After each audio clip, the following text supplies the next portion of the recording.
अनुभव करो इस ज्वाला को युवराज दुर्योधन। ये वही ज्वाला है जो इतनी वर्षों से मेरी माता के हृदय में धधक रही है।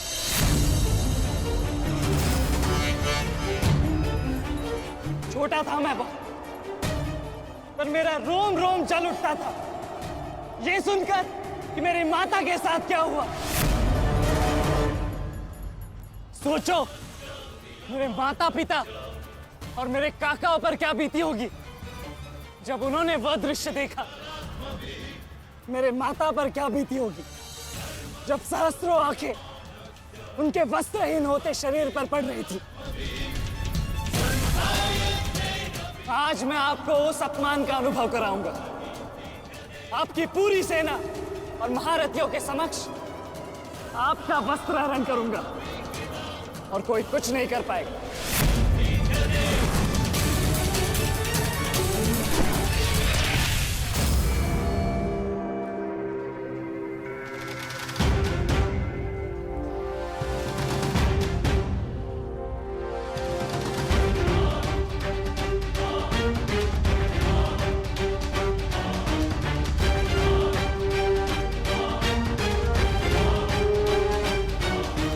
अनुभव करो उस अपमान का, अनुभव करो उस वस्त्र हरण से हुए अपमान का जो आप सभी ने किया। नदी जब सीमा तोड़ती है तो बाढ़ आती है। आज आपकी पाप की धारा की बाढ़ में आप स्वयं बह जाएंगे काकाश्री।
आप अपनी शक्ति व्यर्थ कर रहे हैं आचार्य।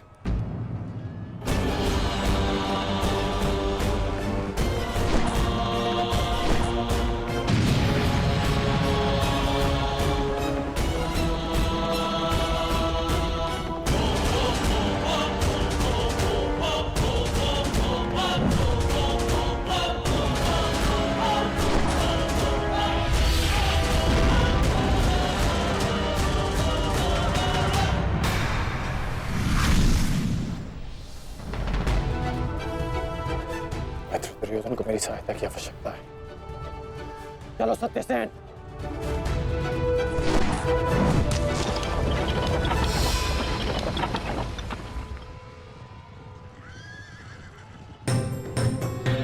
कहां चले अंगराज? मैं जानता हूं कि तुम्हारे मित्र पे आए संकट का संदेश तुम्हें मिल चुका है,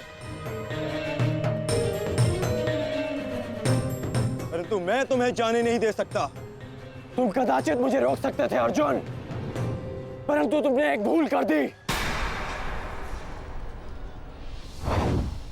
तुम अपने रथ पर नहीं हो अर्जुन। हाँ, वासुदेव तुम्हारे सारथी हैं, परंतु महाबली हनुमान का आशीर्वाद तुम्हारे रथ पर नहीं।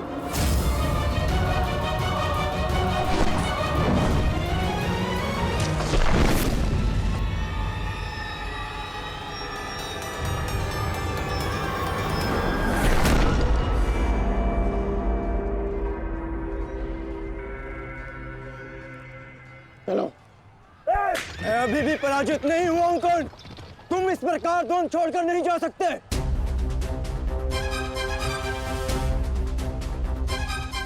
तुम युद्ध के नियम भूल रहे हो अर्जुन। युद्ध का नियम है कि महारथी ही महारथी के साथ द्वंद्व कर सकता है, और तुम रथ विहीन हो, इसलिए मैं तुम्हारे साथ द्वंद्व नहीं कर सकता। पहले अपने रथ का पहिया सुधारो, फिर आकर मुझे युद्ध का आह्वान देना, क्योंकि परशुराम शिष्य कर्ण नियम तोड़कर युद्ध नहीं करेगा।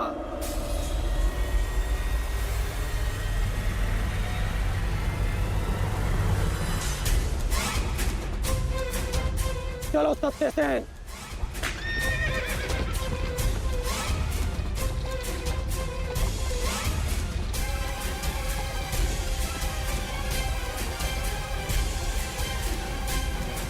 अब समझे पार्थ कि मैं कर्ण की प्रशंसा क्यों करता हूं।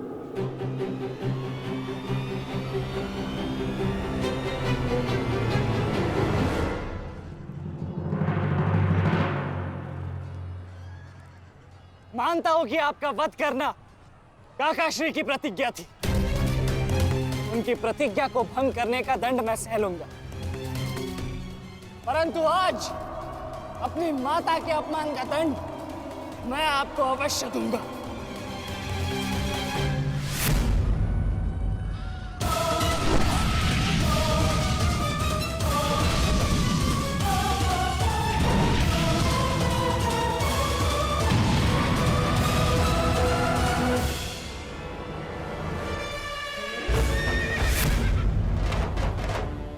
किसी की प्रतिज्ञा टूटे, पर मेरी प्रतिज्ञा नहीं टूटेगी अभिमन्यु। और मेरी प्रतिज्ञा है कि जब तक मैं जीवित रहूंगा, मेरे मित्र के प्राण नहीं जाएंगे।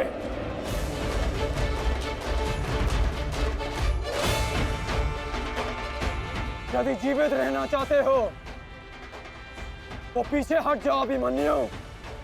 आप भूल रहे हैं अंगराज कि मैं किसका पुत्र हूं।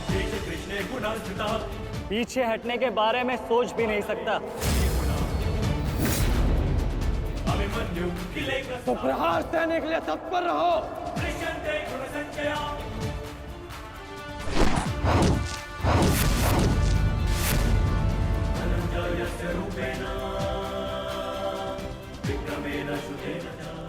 ये मेरे लिए पर्याप्त नहीं अंगराज।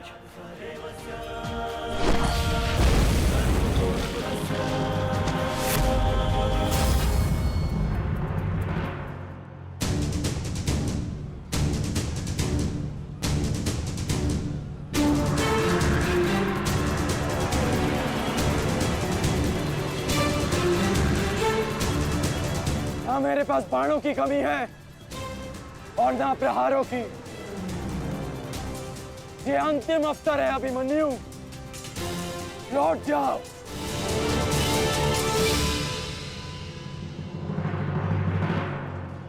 तो मेरे तुनीर में भी उत्तर प्रस्तुत है अंगराज।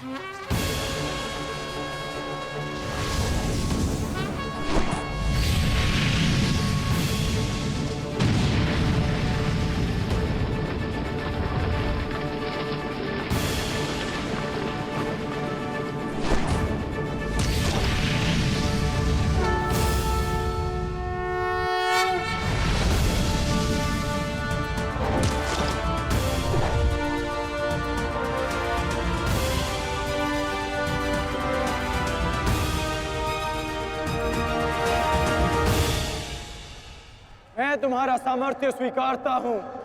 तुम्हें कुशल योद्धा हो अभिमन्यु, किंतु कुशल होने के साथ साथ बुद्धिमान होना भी आवश्यक है। लौट जाओ। यदि कल युद्ध करना चाहते हो तो आज जीवित रहना सीखना होगा। लौट जाओ अभिमन्यु।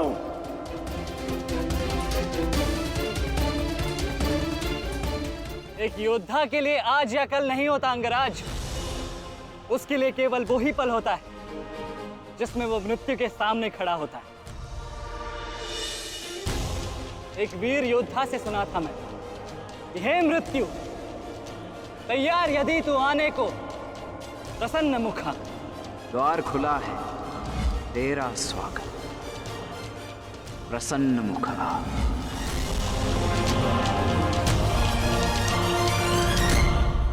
मुझे रोकने का अब केवल एक ही अस्त्र है आपके पास। ये आपको मेरा वध करना होगा। तो लीजिए अंगराज, अपने पुत्र के मृत्यु का प्रतिशोध लीजिए। आपके समक्ष आज वो योद्धा खड़ा है जिसके पिता ने आपके पुत्र का वध किया था। प्रतिकार कीजिए अंगराज, रुके क्यों है? क्योंकि जो पीड़ा मैंने सही, मैं नहीं चाहता कि वो पीड़ा मेरा शत्रु भी सहे। कृष्ण ने अपना विकल्प स्वयं चुना था। वो रणभूमि छोड़कर जा सकता था, परंतु उसने मृत्यु चुनी। गर्व है मुझे तुम जैसे युवा योद्धाओं पर, जो अपना कर्तव्य पूर्ण करने के लिए सदैव तत्पर रहते हैं। मैं जानता हूं कि तुम पीछे नहीं हटने वाले अभिमन्यु, परंतु मुझे भी अपना कर्तव्य पूर्ण करना है।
तुम्हें देखकर मुझे अपना बचपन स्मरण हो रहा है। अभी तुम्हारा जीवन आरंभ हुआ है वत्स। इसे इस प्रकार व्यर्थ मत करो। मैं आशा करता हूं कि अगली बार जब हम दोनों मिले तो दो शत्रुओं के भांति नहीं, तो वीरों के भांति एक दूसरे के गले में। अभी तुम्हारा जीवन शेष है। जाओ वत्स।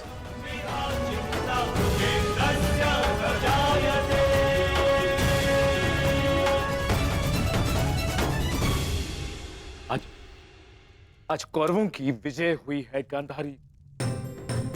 पांडवों की एक अक्षुणी सेना को ध्वंस कर दिया है हमने आज। भीम हमारे एक भी पुत्र को क्षति नहीं पहुंचा पाया, एक भी।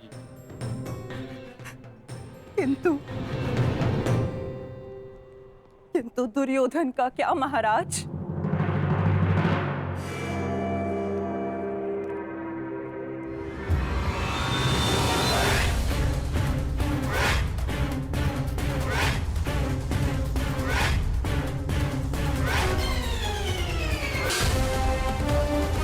मित्र,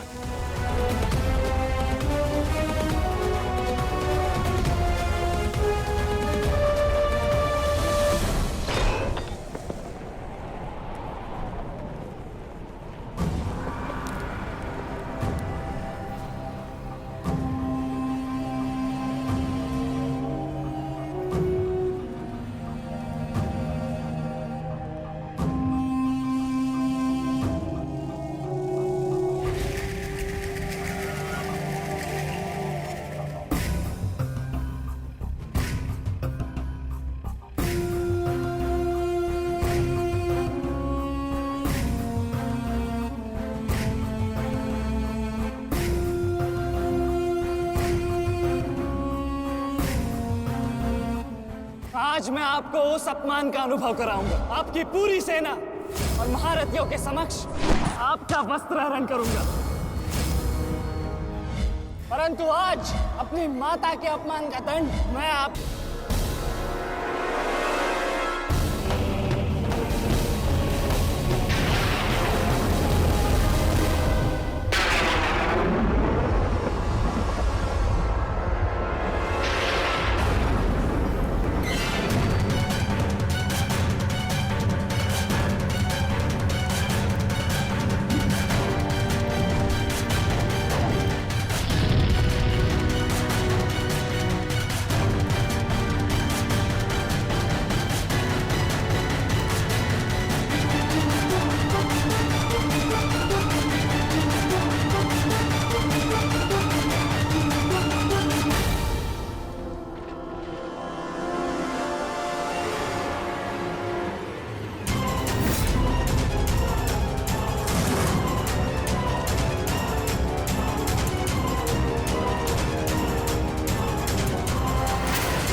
दुर्योधन, रुकिए ज्येष्ठ, ऐसा मत कीजिए। ये क्या कर रहे हैं आप? दुर्योधन, दुर्योधन, ये सब कुछ क्या है? आज के इस युद्ध में हमें विजय मिली है, फिर ये सब कुछ क्यों कर रहे हो तुम? ऐसी विजय जो अपमान की थाली में सजा कर मिले, ऐसी ही विजय से श्रेयस्कर है कि मृत्यु को पालूं। नहीं। मेरे जीवन में कभी मेरा इतना अपमान नहीं हुआ है। अब इस जीवन का और कोई मूल्य नहीं। मैंने ये युद्ध संपत्ति के लिए नहीं, अपने हट, अपने सम्मान के लिए बुलाई थी। अब जब सम्मान ही नहीं रहा तो इस विजय का मैं क्या करूंगा? मेरी सेना के सामने विश्व के महानतम योद्धाओं के रहते वो 16 वर्ष का बालक मेरे वस्त्र हरण कर गया और चेतावनी देकर गया है कि युद्ध में जब भी मिलेगा पुनः यही दोहराएगा। अब ये वस्त्र हरित दुर्योधन सम्राट बन भी गया। कैसे अपनी सेना से, अपनी प्रजा से आंख मिला पाऊंगा मैं? इस लज्जा के साथ मैं अब जीवित नहीं रह सकता। नहीं दुर्योधन, देखो अपने क्रोध पर काबू पाओ। देखो विजय हमारे निकट है दुर्योधन, मानो मेरी बात। छोड़िए मुझे मामाश्री, छोड़िए मुझे, अन्यथा इस अग्नि में मैं अपने आप से पहले आपकी आहुति दे दूंगा। छोड़िए मुझे। नहीं। छोड़िए। छोड़िए मुझे।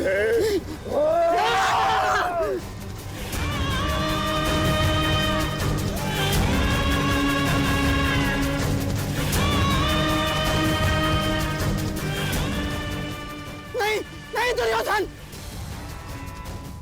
देख क्या रहे हो मूर्खों? कोई रोको इस अनर्थ को।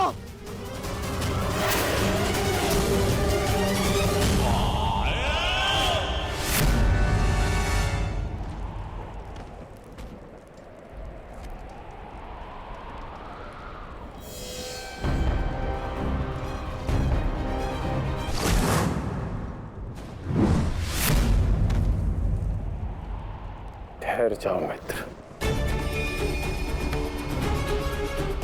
नहीं, अब नहीं।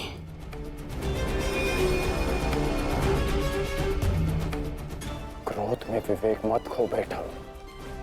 जो अपना सम्मान खो चुका हो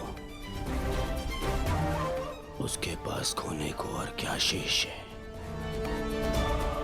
ले लेने देते उस अभिमन्यु को मेरे प्राण, वीर गति तो मिलती।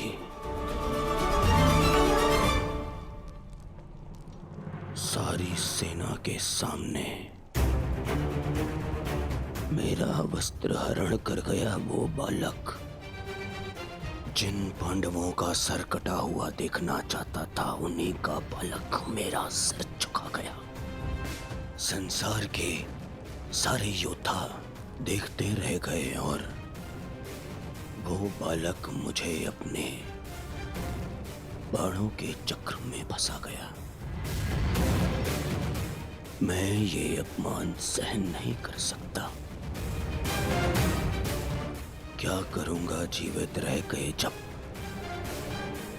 संसार के सामने शीश उठाकर चल भी नहीं सकता मैं। इसीलिए अब मैं अग्नि स्नान करूंगा।